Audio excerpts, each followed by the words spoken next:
మీకు తెలుసా, amazing facts వారు బైబిల్ కాలేజెస్ కూడా నిర్వహిస్తున్నారు. మీరు ఇంట్లో ఉండి చదువుకొనవచ్చును. ఇవి 27 అద్భుతమైనటువంటి పుస్తకాలతో కూడినవి. వీటి ద్వారా దేవుని యొక్క వాక్యాన్ని మీరు చదువుకొనవచ్చును. ఇవి ఇంగ్లీష్, హిందీ, తమిళ్ అండ్ తెలుగులో కూడా ఉన్నాయి. ఈ బైబిల్ చదువుకోవడం కోసం ఇప్పుడే మీరు మీ పేర్లు నమోదు చేసుకోండి. BibleStudy.AFTV.in ఈ రోజే మీ పేర్లు నమోదు చేసుకోండి. దేవుని పరిశుద్ధ నామమునకు మహిమ కలుగును గాక. క్రీస్తునందు ప్రియులారా, యాంచకాల త్రిదూత వర్తమాన కార్యక్రమానికి ప్రేమపూర్వకంగా మీకందరికీ ఆహ్వానిస్తూ ఉన్నాను. సమయంలో మరి ఆ నక్షత్రముల పై భాగము నుండి వర్తమానములు అంటే దేవుడు పరలోకములో ఉన్నాడు. ఆయన పరలోకము నుండి తన దేవదూతల ద్వారా, తన యొక్క ప్రవక్తల ద్వారా, తన సేవకుల ద్వారా ఏ రీతిగా మానవాళిని అంటే సంబంధాన్ని కోల్పోయిన మనుషులు, దేవుని యొక్క ప్రేమను కోల్పోయిన మనుషులు, దేవుని యొక్క సత్యాన్ని కోల్పోయిన మనుషుల్ని మళ్ళా దేవుడు ఏ రీతిగా తన మార్గంలో తీసుకొని వస్తాడన్న విషయము మనం ఈ యొక్క వారమంతట్లో దేవుని యొక్క వాక్యమును ధ్యానించు వారమై ఉంటూ ఉన్నాం. అయితే మరి దేవుడు ప్రేమగల దేవుడు. ఆయన లోకాన్ని సృష్టించడమే కాదు కానీ ఈ లోకమంతటిని సృష్టించిన దేవుడు. ఆయనకి మాత్రమే మనము మహిమపరచాలని, ఆరాధించాలని, ఆయన ఒక్కడే ఆరాధనకు యోగ్యుడని మనము తెలుసుకొని మరి ముఖ్యముగా దేవునికి మనము ఘనపరచు బద్ధములై ఉంటూ ఉన్నాం. అవును, ఈ సమయంలో ఆయన మాటలు వింటున్నా నీవు నేను మనము ఆయన బిడ్డలుగా ఉండాలని ఇష్టపడుతున్న నీవు నేను మనము మరింత విషయాలు ఎంచుకాలంలో జీవిస్తున్న మనము తెలుసుకోవాల్సిన వారమై ఉంటూ. అవును, దేవుని యొక్క ఉద్దేశాన్ని, దేవుని యొక్క చిత్తాన్ని, దేవుని యొక్క మనస్సును మనము ఎరగాల. ఒకవేళ దేవుని యొక్క మనస్సును మనము ఏదో తెలుసుకోకపోతే నీవు నేను మనము చాలా నష్టపోతాము.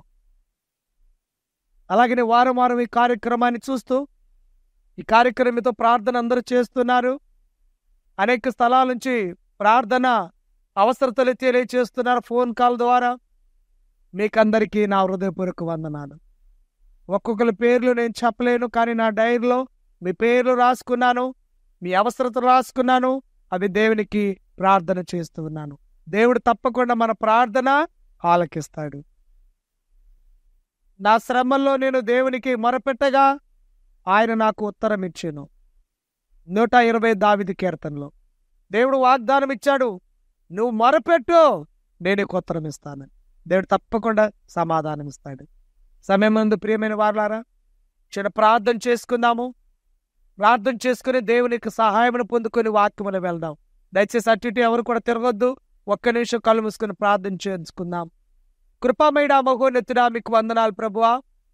వ్యాపారమైన ప్రేమ చేత, కృప చేత గడిచిన కొన్ని సంవత్సరముల నుండి ప్రభువా ఈ యొక్క అంచకాల త్రిదూత వర్తమాన కార్యక్రమం అనేక టీవీల ఛానల్ ద్వారా, యూట్యూబ్ ఛానల్ ద్వారా ప్రభువా మరి మీ ప్రియ బిడ్డలకి మాటలు అందిస్తున్నందుకు మీకు వందనాలు.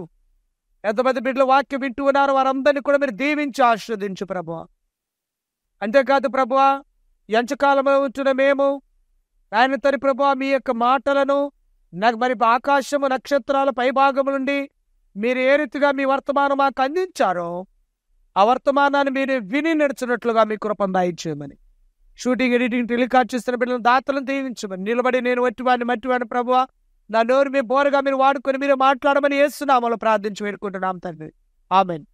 క్రీస్తునందు ప్రియులారా, మరి దేవుని యొక్క మహాకృపను బట్టి నేను కూడా మీతో పాటు సంతోషించి దేవుని సన్నిధిలో మరి ఆనందించు బద్దులై ఉంటూ ఉన్నాను.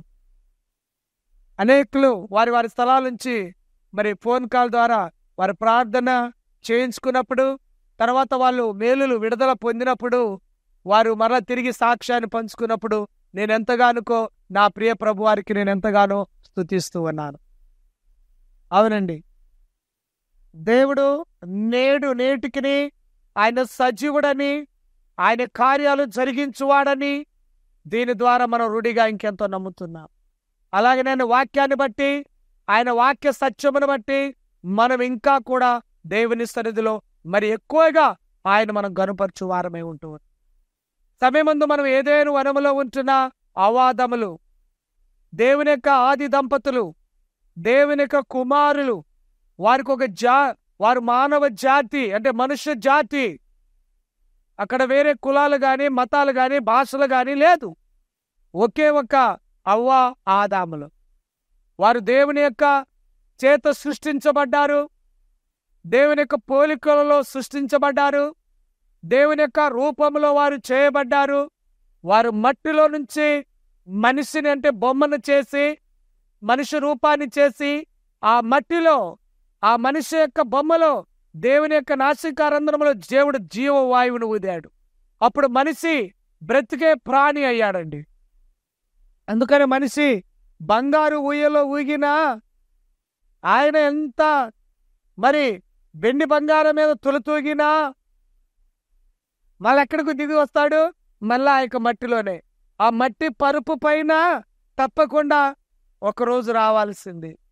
నువ్వు ఎన్ని పరుపుల మీద బొరలాడు, నువ్వు ఎన్ని వెండి బంగారాల మీద రోజు నువ్వు ఉండు, ఎన్ని అంతస్తుల ప్యాలెస్లో ఉండు, కానీ ఒక రోజున ఇక్కడికి రావాల్సిందే.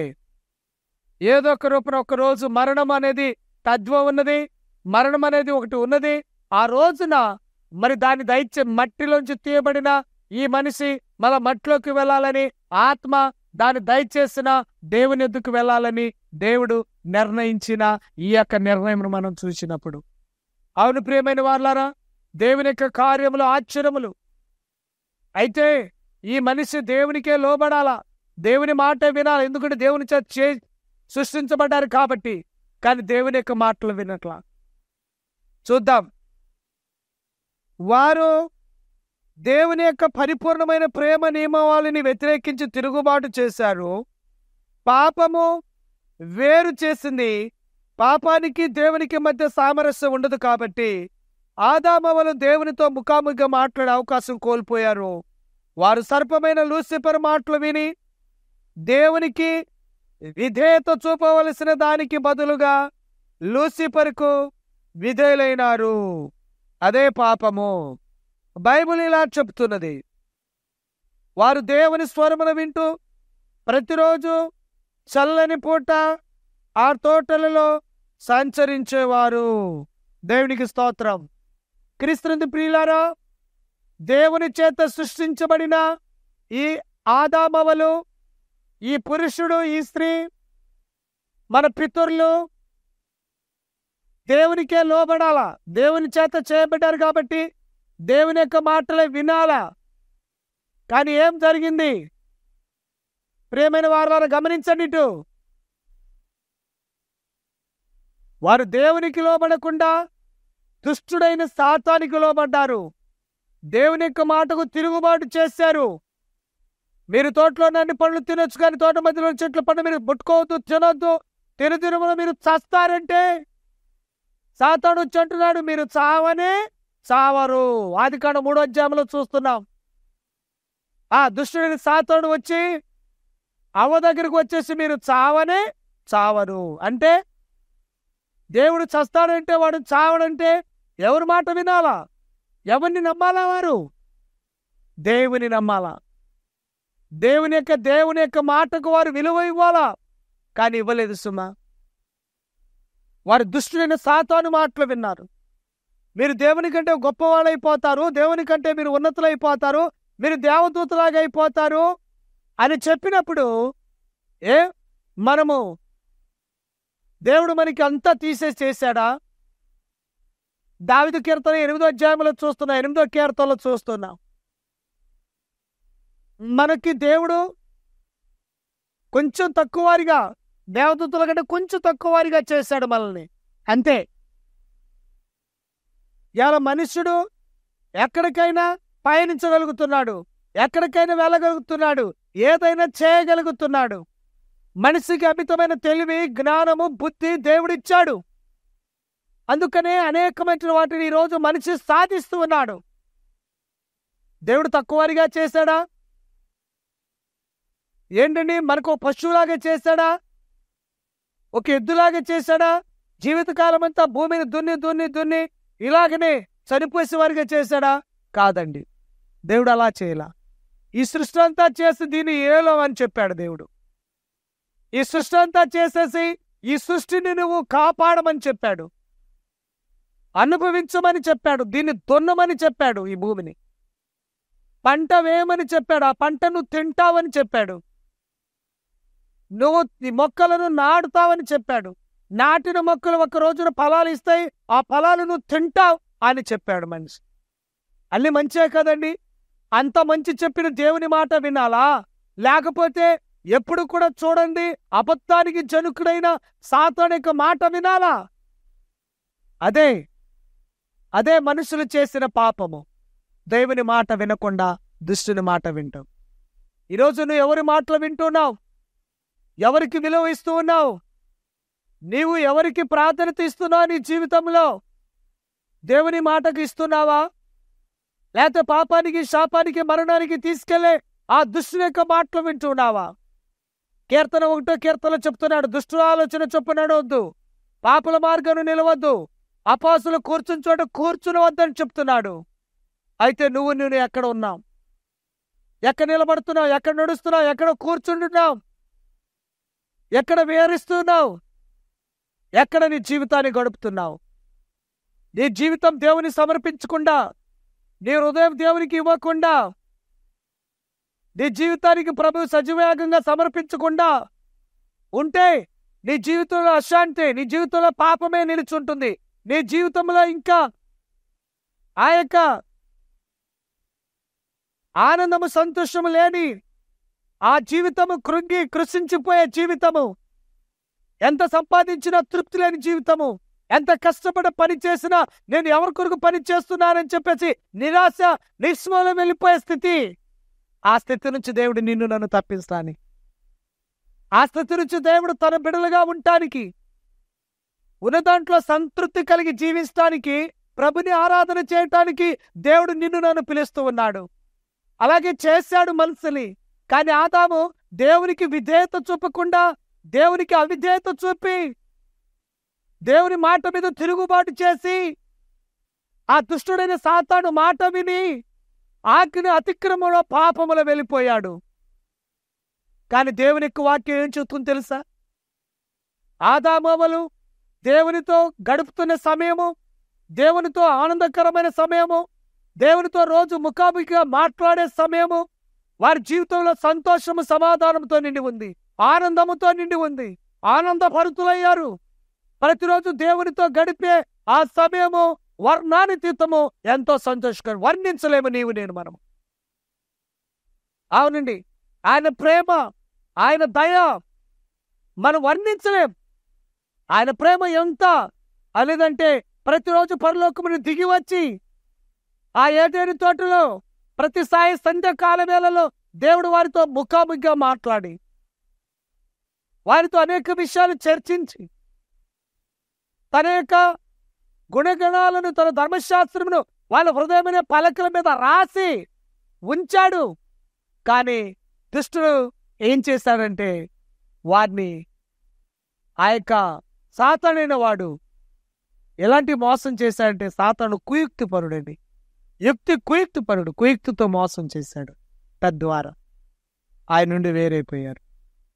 ఆయన సంతోషాన్ని పోగొట్టుకున్నారు, ఆయన దయను పోగొట్టుకున్నారు, దేవుడిచ్చే కృపను పోగొట్టుకొని ఆ నిత్య మరణము లేక నాశనానికి వెళ్ళిపోయారు. ఈరోజు దేవుని మాటలు వింటున్నావు. ఈరోజు నీ కోసమే దేవుడు మాట్లాడుతున్నాడు. ఈరోజు నా కోసమే దేవుడు మాట్లాడిస్తూ ఉన్నాడు. ఈ మాటలు నా కోసం, మన కోసం, నీ కోసం. మర్చిపోవద్దు, నీ జీవితాన్ని సరిచేసుకునే సమయం వచ్చింది. రేపేమి సంభవించునో మీకు తెలియదు. మీ జీవం ఏపాటిది? మీరు ఇంతలో కనపడి అంతలో మాయమైపోయే ఆవిరి వంటి వారని లేఖనాలు చెప్తుంది. ఆ యాకోబు పత్రిక 4:14 అవును, ఈరోజే మిక్కిలి అనుకూలమైన సమయం, ఈరోజే శుభదినం, ఈరోజే రక్షణ దినం. మారు మనసు పొందు, పాపము నుండి యేసు వైపు తిరుగు. ఎన్ని రోజులు ఆయన మీద నువ్వు తిరుగుబాటు చేస్తావు? ఎన్ని రోజులు ఆయన మీద నువ్వు అబద్ధముగా మాట్లాడతావు? ఎన్ని రోజులు నువ్వు దేవునికి దూరముగా జీవిస్తావు? ప్రియమైన దేవుని బిడ్డ, ఎంతకాలము నువ్వు దేవునికి వేరుగా ఉంటావు? దేవుడు అంటున్నాడు, నువ్వు నాకు వేరుగా ఉండి ఏమి చేయలేవు. నువ్వు నాలో ఫలించి ఉంటే, నిలిచి ఉంటే నువ్వు ఫలిస్తావు బహుగా, లేకపోతే నశించు. దేవుని వైపు చూడు, ఆయన వైపు చూడు, ఆయన మాట వైపు చూడు, ఆయన కార్యాల వైపు చూడు. అయితే తిరుగుబాటు చేసిన ఆదాములు వారి జీవితాల్లో అశాంతిని పొందుకున్నారు, అసమాధానానికి లోనైపోయారు, నిరాశ నిస్పృహకు లోనైపోయారు. ప్రియమైన వారలారా, మరియు ఆదాము మరియు ఆయన భార్య అయిన దేవుడైన యెహోవా, ఆయన భార్యయు దేవుడైన యెహోవా ఎదుటకు రాకుండా తోట చెట్ల మధ్యను దాక్కున్నారు. ఆదికాండం 3వ అధ్యాయంలో చూస్తూ ఉన్నాం. ప్రియమైన వారలారా, ప్రతిరోజు దేవుడు తన స్వరముతో మాట్లాడేవాడు. ఆ సంధ్యాకాల వేళలో దేవుడు ప్రతిరోజు వారితో నడిచేవాడు. అయితే ఈరోజు దేవుడు తన యొక్క యథాతథిగా, దేవుడు యథాప్రకారంగా వచ్చి తన స్వరమును పిలుస్తూ ఉన్నాడు. ఆదాం, అవ్వా, ఆదాముకి ఇవ్వబడిన భార్య అవ్వా ఎక్కడున్నారు? ఆదామవ్వలు ఎక్కడున్నారు? నా పిల్లలు ఎక్కడున్నారు? దేవుడు ప్రేమతో పిలుస్తున్నాడు. కానీ వీళ్ళు ఏం చేస్తున్నారు? చెట్టు చాటున పోయి దాక్కుంటున్నారు. చెట్టు చాటున దాక్కొని ఉన్నారు. కనపట్ల, దేవుడు చూస్తున్నాడు, కనపట్ల. రోజు దేవుడు వచ్చే సమయానికి దేవుడు ఎప్పుడు వస్తాడు? ఆయనతో ఎప్పుడు మాట్లాడాలా? ఆయనతో ఎప్పుడు నడవాలా? ఈ రోజంతా ఏం తిన్నాను, ఈ రోజంతా ఎలా గడిచింది, మొత్తం ఆయనకి చెప్పాలా? కానీ రోజు అలా ఎదురు చూసేవాళ్ళు ఈరోజు ఆదాం అని పిలుస్తున్నాడు. ఎక్కడున్నాడు? చెట్టు చాటున్నాడు. ఇంత బాధకరమైన విషయం. వాళ్ళు దేవుని యొక్క ముఖాన్ని చూడలేకపోతున్నారు. ఒక్క పాపము దేవునికి మనకి అడ్డు గోడగా నిలుస్తుంది. ఆ పాపము నిన్ను నన్ను ఏలేంత వరకు ప్రియమైన వాళ్ళారా మనకి సంతోషము, రక్షణ దొరకదు. ఆ పాపము నిన్ను వేలు, ఆ పాపము నిన్ను ఏలుతున్నంత రోజులు నీ జీవితంలో సంతోషం, సమాధానం ఉండదు. ఎప్పుడు కన్నీళ్ళు, ఎప్పుడు వేదన, ఎప్పుడు బాధలే. అందుకనే నిర్గమకాండం 20వ అధ్యాయంలో చెప్తున్నాడు, నన్ను ప్రేమించిన ఆజ్ఞలు గైకొను వారికి 1000 తరముల వరకు కన్నించువాడనై ఉన్నాను. నన్ను ద్వేషించి నా మీద తిరుగుబాటు చేసి నా మాట వినకుండా నన్ను త్రోసివేసి నన్ను కాదనుకొని వేరుగా ఉంటే తండ్రి దోషం కుమారుల మీద, కుమారుల దోషం వారి కుమారులు 3-4 తరముల వరకు ఆ దోషము పాపముని రప్పిస్తానంటూ ఉన్నాడు. అవును, జాగ్రత్త, నేను రోషము గల దేవుని కానా అంటూ ఉన్నాడు. దేవుడు రోషము కలిగి దేవుడు. నెహెమీయా గ్రంథం 1వ అధ్యాయం 5వ వచనంలో నెహెమీయా అంటూ ఉన్నాడు, ఆకాశమందున్న భయంకరుడైన గొప్ప దేవా, నువ్వెంత భయంకరుడవు నాయనా, నువ్వెంతో రోషము కలిగిన వాడవు నాయనా. కానీ నీ మాట వినకపోతే, నిన్ను ఆరాధించకపోతే, మీ ఆజ్ఞకు లోపడకపోతే మేము ఎంత బాధను పొందాము.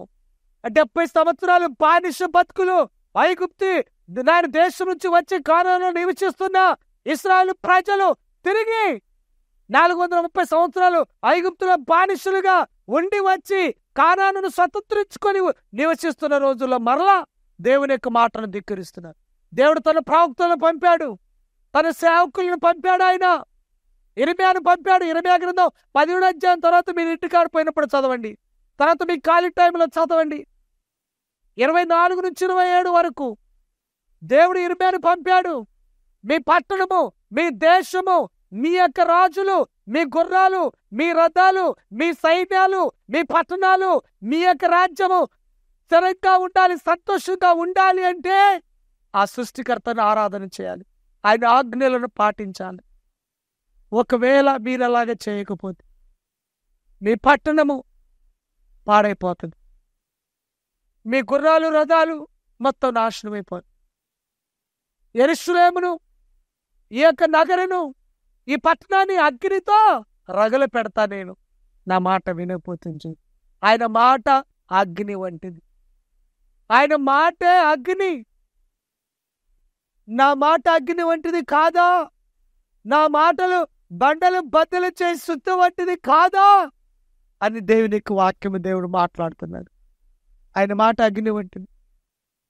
ఇర్మీయాను పంపాడు దేవుడు, ఎవరు లెక్క చేయట్లా. తన ప్రవక్తలను పంపాడు, ప్రకటన చేస్తున్నాడు. తన ప్రవక్తలు పంపించి దేవుడు ప్రకటనిస్తున్నాడు, లెక్క చేయట్లా. బబిలోను దేశపు రాజు వచ్చాడు, నెబుకద్నెజరు వచ్చాడు. వచ్చి కొల్ల సొమ్మునంతా కూడా తీసుకొని పోయి ముత్తులను వదిలిపెట్టి యవనస్తులందరినీ కూడా తోలుకొని పోత యెరూషలేములో నిప్పు పెట్టిపోయాడు. 12 గుమ్మములు కాలిపోయింది. యెరూషలేము ప్రాకారాలు కూలిపోయింది. ఆ మందిరం పాడైపోయింది. గృహాలు తగలబడింది. దేవుడు ఎంత రోషం కలిగి, ఆయన ప్రేమ గల దేవుడే, కానీ ఆయన కోపము నిమిషం మాత్రముండును, ఆయన దయ ఆయుష్కాలం అంతా ఉంటుంది. ఆయన కోపం ఒక్క నిమిషం మాత్రం ఉంటుంది. ఆ ఒక్క నిమిషమే ఈ భూమి ఆకాశాన్ని మొత్తాన్ని కూడా దేవుడు తుడిచివేయగలడు. ఒక్క నిమిషం. గమనించండి, అవాదములు దేవుని యొక్క మాటను ధిక్కరించారు. దేవునితో సహవాసం చేయాల్సిన బదులుగా దుష్టుడితో సహవాసం చేశారు. దేవుడు ప్రతి సంధ్యా వేళలో వచ్చి వారితో మాట్లాడి, వారితో తిని, వారితో తిరిగి, వారితో నడిచి, వారితో సంతోషించే ఆ సమయమును వారు పోగొట్టుకొని, ఇదిగో ఆదాం అని పిలిస్తే ఎక్కడో చెట్టు సాటును పోయి దాక్కుంటున్నారు ఇద్దరు. మేము పాపము చేశాం, వారు తప్పు చేశారు, పాపము చేశారు, ఒప్పుకుంటే బాగానే ఉంటుంది. కానీ ఒకళ్ళ మీద ఒకళ్ళు నెట్టేస్తున్నారు. ఆదాం, ఎంత పని చేసావు ఆదాం? నేను తినొద్దని చెప్పాను కదా, పండు ఎందుకు తిన్నావు? ఆదాం అంటాడు, అయ్యా నేను కాదయ్యా, నువ్వు నాకు తోడుగా ఇచ్చావే, నా భార్య అవ్వా నన్ను తినిపించింది. ఏందవ్వా ఎంత పని చేశావు? నేను కాదయ్యా, ఈ సర్పము నన్ను మోసం చేసి తినబెట్టింది. ఒకరి మీద ఒకరు. నేను పాపము చేశాను, కానీ ఇది ఇలాగా.